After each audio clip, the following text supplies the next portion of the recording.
Hi everyone, this is Dr. Nitin Chhoda and welcome to my channel. Thank you so much for being a viewer and a subscriber. I appreciate you. I hope you have a healthy, happy and safe Thanksgiving, hopefully with some family and friends. Here's some quick news you should be aware about today. The president has pardoned Michael Flynn. I'll give you some background information on that. I'll also show you a reaction from Democrats. Also, I'll share some reactions as far as the Trump legal team is concerned from a prominent conservative host, Rush Limbaugh, who's a big supporter of the president. In fact, the president is also a big supporter of Rush Limbaugh, and comments from the Republican National Committee Chair, Ronna Mcdaniel. I'll share some tweets from the president because we'll understand where the president's focus still is as far as the election is concerned. And finally, I'll share some hypocrisy. Yes, I said hypocrisy from the mayor of Denver about something he said, and then 30 minutes later, he went and did the exact opposite. Let's just jump right in. So Michael Flynn was the former national security advisor. He pleaded guilty twice. In fact, President Trump wrote in a tweet, and I'll quote the president, "I had to fire General Flynn because he lied to the vice president and the FBI. He has pled guilty to those lies. It is a shame because his actions during the transition were lawful. There was nothing to hide." That's what the president said. But today, the president pardoned Michael Flynn. This is what the president wrote today. "It is my great honor to announce that General Michael T. Flynn has been granted a full pardon. Congratulations to General Flynn and his wonderful family. I know you will now have a truly fantastic Thanksgiving." So keep in mind that Michael Flynn served less than a month as the National Security Advisor before resigning, and he pleaded guilty in December 2017 of lying to FBI investigators about his communications with the Russian ambassador.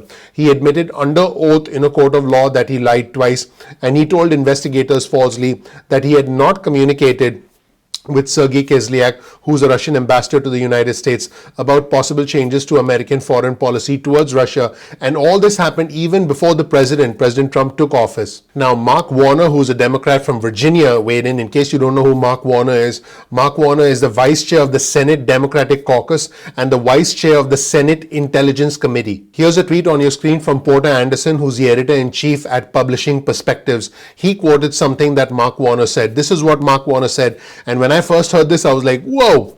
Mark Warner said, "President Trump in his waning days is trying to rewrite history.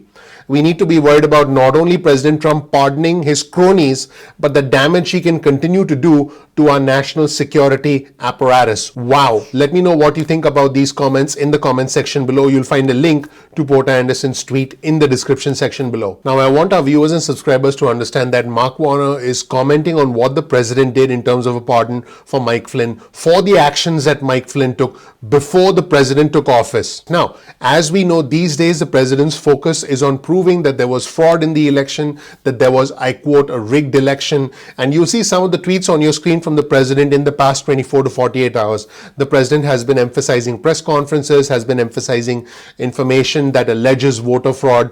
I've also done other videos where I've talked about what courts have found and what has been the result as far as evidence presented and courts are concerned. So check out other videos on our channel. But again, you'll see everything that the president is putting out right now on his Twitter feed, essentially talking about the irregularities with the election as far as Team Trump is concerned. Speaking of Team Trump, Rush Limbaugh, the prominent conservative host, is a fan of President Trump, is a well-known supporter of President Trump. President Trump also is on good terms with Rush Limbaugh. Rush Limbaugh, like other conservative hosts who I have pointed out on my channel earlier, has talked about the Trump legal team and about, hey, what exactly is going on? You guys are essentially making these big allegations, but where's the evidence? So we'll take a look at a clip of Rush Limbaugh essentially talking about his opinion as far as the Trump legal team is concerned. And then the RNC chair, Ronna Mcdaniel, who's also a big supporter of Team Trump, also weighs in. Let's take a look at this interesting segment and let me know what you think in the comment section below. Let's roll the tape. You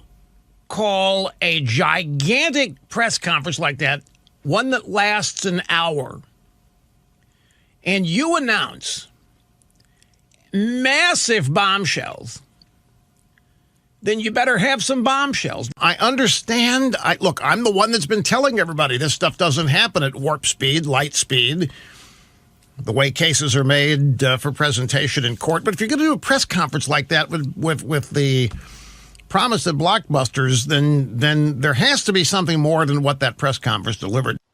Joining us now to respond to that is RNC Chairwoman Ronna Mcdaniel. Always good to see you, Ronna. Welcome. Great to be with you. Thanks for having me. So how do you respond to Rush?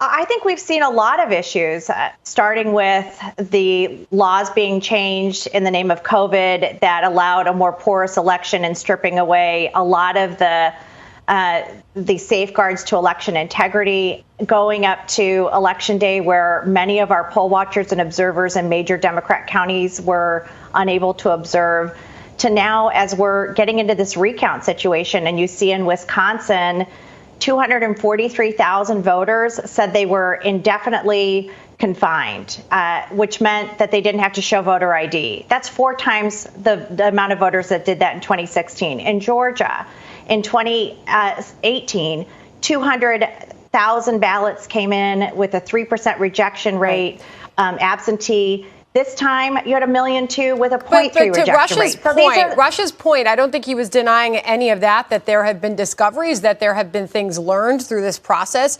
But specifically, he said, if you're going to do a press conference like that with the promise of blockbusters, then there's got to be something more than what was delivered at that press conference. So is the strategy just not working, Ronna? Well, that's the president's legal team, and they're presenting things based on affidavits and their research, and they've got to have time to present that. But what I will say is we still have recounts ongoing in Wisconsin. Okay. And in Georgia, it was an audit, but we didn't do the signature match. And I do think that's a valid point, that you've got to match these signatures with that big change in the rate of rejection from 2016 or 2018 to 2020. That's a huge difference. And the problem is, Sandra, is it's like the car is broken down and you can't figure out what happened until you get a look under the hood. And that's what the canvass and certification process allows. In some states, you can't do an audit or a recount till after the certification. But we do need to figure out where things went wrong in some of these states and why we see such differences from 2016 and 2018 as to how basic laws were applied to ensure election integrity. So let me know what you thought of Rush Limbaugh's comments, Ronna Mcdaniel's comments in the comment section below. You'll find a link to all of our resources in the description section below. A lot of unusual things happen, a lot of things that don't make sense, a lot of hypocrisy happens in politics. Speaking of hypocrisy, you'll see this article on your screen that was published on Fox News. The mayor of Denver makes Thanksgiving travel plans, ignoring his own COVID policies. Now, the mayor advised people to hold virtual Thanksgivings.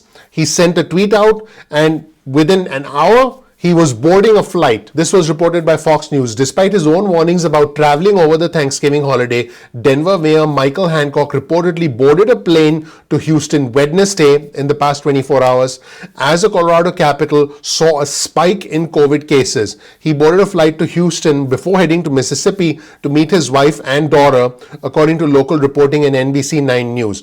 Minutes before boarding the flight, he posted this tweet. You'll see this tweet on your screen. Pass the potatoes, not COVID. Stay home as much as you can, especially if you're sick. Host virtual gatherings instead of in-person dinners. Avoid travel if you can.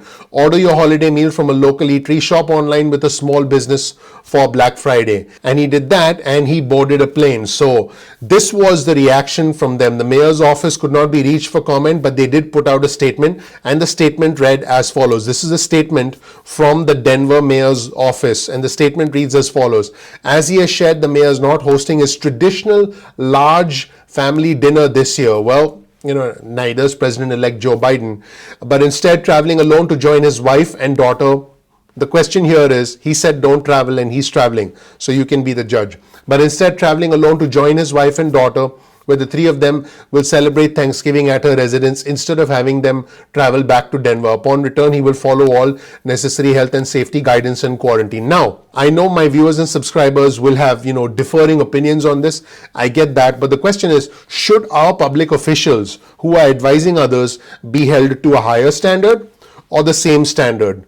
Is this hypocrisy or is this not hypocrisy? You be the judge. Let me know in the comment section below. As always, you'll find the links to all our resources, including this article that I'm referencing, as well as the tweet that I'm referencing in the description section below. That's it, everybody. Thank you so much for watching. I hope you learned something new from this video. My name is Dr. Nitin Chhoda with Ignition Time. This is some information about me. If you're new to our channel, I really appreciate you watching. If you learned something new, please consider gently igniting that like like button because the name of our channel is Ignition Time. Please click subscribe and enable notifications so you can become a part of our community going forward. We release videos at 2 p.m. East Coast time. That's 2 p.m. East Coast time on most days of the week. Get your cell phone out, send a text message with the word ignition or with the word time to 70,000, that's 70000, and you'll get added to SMS alerts list going forward. If you want, you can also get added to our email list. Simply go to ignitiontime.com/alerts. That's ignitiontime.com/alerts, and you'll get added to our email list going forward. So definitely become a part of our email list or our SMS list, and you can opt out of either the text messages or the emails at any point in time that you want. Now, sometimes YouTube does not always send out notifications on time. So there's a very simple solution. All you have to do is simply bookmark youtube.com/ignition time. That's youtube.com/ignition time. This way you'll be able to visit the home page of our channel anytime you want and watch the videos anytime you want, so you're not dependent on YouTube notifications. Speaking of notifications, make sure to follow us on Instagram. Our Instagram handle is ignition_time. Become a part of our Instagram community, which is growing very, very rapidly, and you can get exclusive content from us on Instagram. You can also follow us on Twitter. Our Twitter handle is also ignition_time. You will get real-time breaking news alerts on Twitter. You'll get them instantly as the news happens. So definitely follow us on Twitter and engage with us on Twitter. As always, if you learned something new from this video, please consider clicking the like button. Please subscribe, please enable notifications. Please also share this video with friends and family, because that would be your vote of confidence in us and all the effort that goes into this channel behind the scenes. That tells a YouTube algorithm you found this content helpful. You'll always get the links to all of our resources in the description section below. We always do that. And finally, and most importantly, please comment below and engage with our community. I'm proud of our community because our community is growing, it's respectful, it's bipartisan, it's intelligent, and you can engage in a healthy debate with your fellow citizens. Thank you so much for watching. I'm looking forward to seeing you in the next episode of Ignition Time. I'll talk to you soon. Bye.